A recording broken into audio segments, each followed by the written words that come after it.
Here are 5 things JD Vance did that Trump couldn't. Number 1, make progress for the Republicans on abortion. Even though Trump said he would veto a total abortion ban, it's a struggle to believe because the Republican message on this has been so inconsistent. Because he came out, his gestures were open, he looked vulnerable, he was talking about a friend of his who had suffered from domestic violence. This is the first time I think those undecided voters had a real reason to trust a Republican representative on the issue of abortion. Number 2, be more likable. One of last night's primary goals for Vance was to get people to like him. And you're only going to be able to do that if you're honest, genuine, and vulnerable. That's the quickest way to get an audience on your side.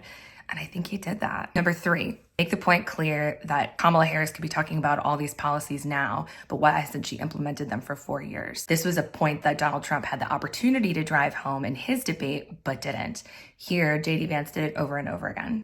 Number 4, use buzzwords and key phrases to get undecided voters who might be leaning your direction to get excited about an issue and rally around it. Here are a couple phrases that he used that speechwriters like me know tend to pique the interest of the folks in the audience. Unleash American energy, fair wage for a good day's work. They have PhDs, but they don't have common sense or wisdom. I know you're struggling, statement of empathy. American dream, Kamala got religion. Staying on script with those prepared phrases was going to be so good for their campaign because he actually delivered it in a genuine way. And number 5, control his temper. After one of the moderators told him, "Thank you, Senator, for explaining the legal process to us," as if she had felt like she had been condescended to, and so she was snapping back, and they cut his mic, I thought he was going to explode. That kind of thing gets under his skin. They make him look like the bad guy, or they make it look like he's done something wrong. It did annoy him. You could see in his behaviors afterwards that his brow was furrowed. He put his head down,